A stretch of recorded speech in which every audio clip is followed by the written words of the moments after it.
Prepare-se para conhecer uma história jamais contada. Hoje, vocês conhecerão a fundo a história do maníaco do Opala. Um criminoso que usava seu carro para espalhar o caos e o terror. Neste vídeo, exploraremos os detalhes sombrios de um dos casos mais aterrorizantes do Brasil, mergulhando em cada um dos crimes cometidos por Mário Ferreira da Paz e as vidas que ele destruiu. Maníaco do Opala, inventam cada nome para esses assassinos, vou te dizer. Bem-vindo, intrépidos amigos. Meu nome é Danilo Távora, sou delegado de polícia e você está na série Investigação Especial. Origens de um monstro. Quem era Mário Ferreira da Paz? Mas antes de continuar, faça inscrição no canal, aperte o joinha, ative as notificações, compartilhe este vídeo e permaneça até o final. Vocês não se arrependerão, eu prometo. Nascido em 1971, na cidade de Belo Horizonte, Minas Gerais, filho de José da Paz, um operário de fábrica, e Maria Ferreira, uma costureira, Mário cresceu em um bairro operário, onde a vida girava em torno do trabalho duro e da comunidade. Desde cedo, Mário demonstrou um fascismo incomum por carros, especialmente pelo Chevrolet Opala, símbolo de poder e status na época.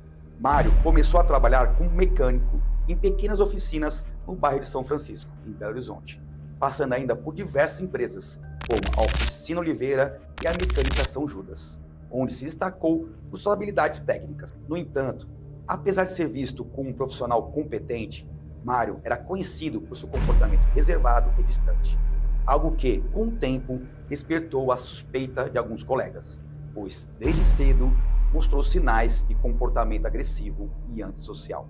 A primeira vítima. Em fevereiro de 1994, Belo Horizonte foi abalada pelo desaparecimento de uma jovem de 22 anos, que trabalhava como atendente em uma loja no centro da cidade. Ela era conhecida por sua simpatia e por seus sonhos de melhorar de vida. Após um longo dia de trabalho, ela aceitou uma carona de Mário, um cliente habitual, sem imaginar o que estava por vir. Dias depois, seu corpo foi encontrado em uma estrada deserta da periferia de Belo Horizonte, próximo a um bairro chamado Jardim Vitória. O legista constatou que ela foi brutalmente estrangulada, com marcas indicando uma luta desesperada. Este foi o primeiro de uma série de crimes que aterrorizaram Minas Gerais. A segunda vítima.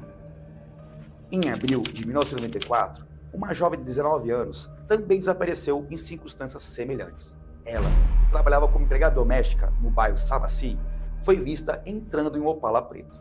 Seu corpo foi encontrado dias depois em um terreno baldio na cidade de Contagem.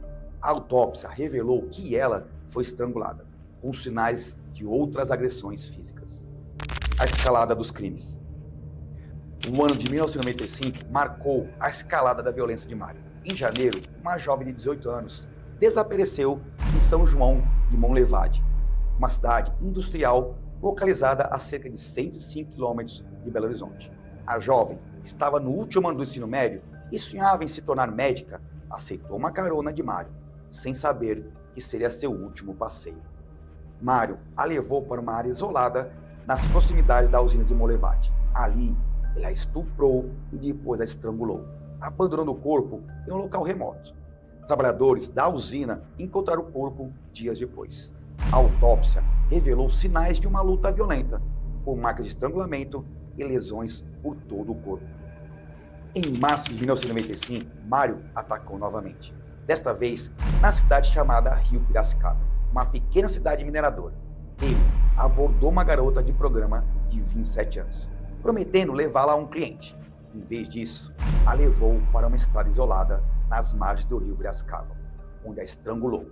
O corpo foi encontrado flutuando no rio dias depois. A autópsia indicou não apenas estrangulamento, mas também sinais de violência física extrema. Chegou a parte que eu mais gosto, sempre será a parte que eu mais gosto, a investigação e a primeira prisão.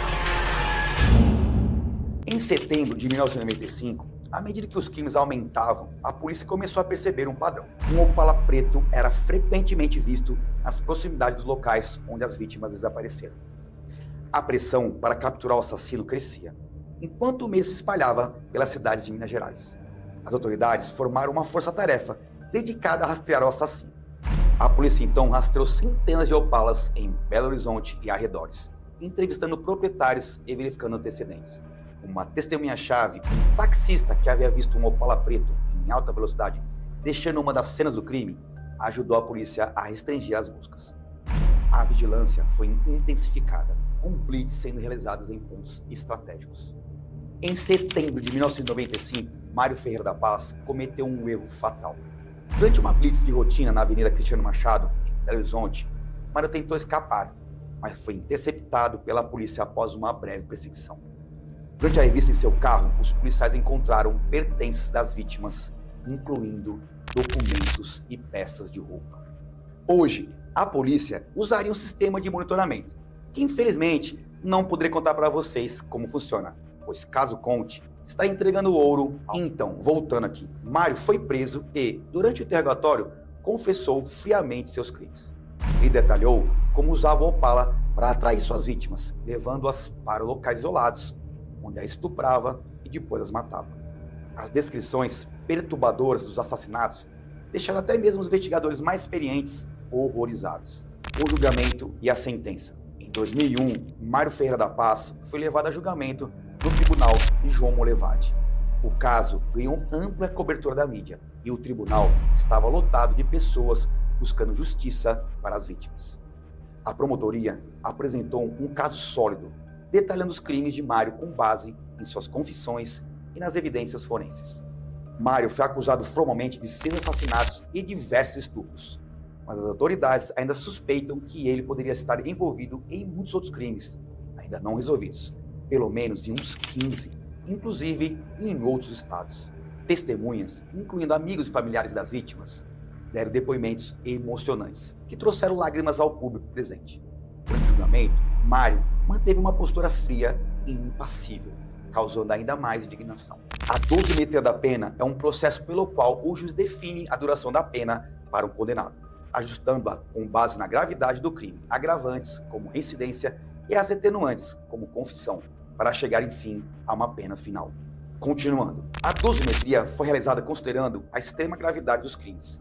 Ele foi condenado a 160 anos de prisão, mas devido às limitações legais do sistema penal brasileiro, a pena foi ajustada para 55 anos. Os registros revelam que Mário nunca expressou arrependimento. Ele tentou ainda alegar insanidade em sua defesa, mas os laudos psicológicos apresentados pelo Ministério Público mostraram que ele estava plenamente consciente de suas ações. Ele foi considerado responsável por seus atos e condenado por múltiplos homicídios qualificados. A condenação de Mário foi vista como uma vitória para a justiça, mas as cicatrizes deixadas por seus crimes nunca seriam completamente curadas. O livramento condicional e a segunda prisão. Após cumprir parte de sua pena, Mário foi libertado em 2015 sob regime de livramento condicional, monitorado por tornozeleira eletrônica. Livramento condicional é a libertação antecipada de um preso, concedida quando ele já cumpriu parte da pena e apresenta bom comportamento.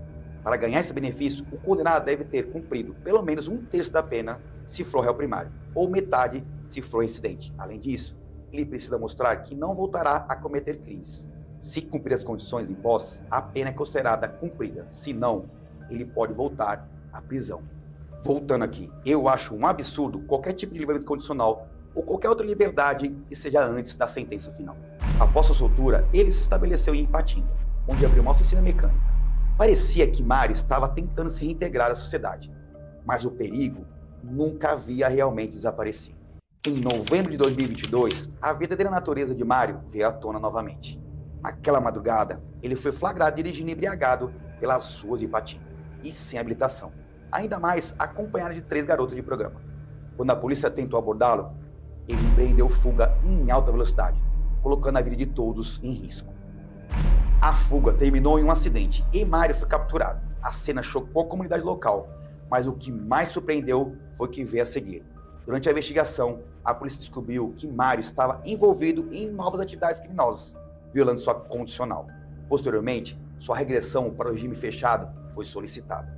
Mário teve o seu regime regredido, ficando novamente no fechado, onde permanece até hoje. Sua incapacidade de se reintegrar à sociedade, mesmo após cumprir pena tão longa, destacou o perigo contínuo que ele representava. Vida no presídio. Desde seu retorno ao presídio de 2022, Mário está cumprindo pena em uma unidade de segurança máxima. Informações detalhadas sobre sua rotina dentro da penitenciária são limitadas, mas é comum que presos em sua situação possam participar de atividades de trabalho dentro do presídio, como serviço de manutenção ou trabalhos na oficina mecânica da unidade. No entanto, devido à sua reincidência e ao perfil de alta periculosidade, é possível que ele esteja sob vigilância das mais rigorosas e com menos oportunidades. Essas informações refletem a última situação conhecida de Mário. Ele continua sob custódia das autoridades, cumprindo o que resta de sua longa sentença. Seu carro, uma vez símbolo de sua fúria e terror, enferruja no esquecimento, assim como as esperanças de um futuro diferente. Mas as memórias de seus crimes continuam vivas, não apenas nas mentes daqueles que perderam entes queridos, mas nas histórias que ainda são contadas. Enquanto ele cumpre sua pena, a sociedade tenta seguir em frente, sabendo que o mal pode surgir onde menos se espera e que algumas feridas nunca cicatrizam por completo. Um grande abraço, até a próxima e permaneça com Deus.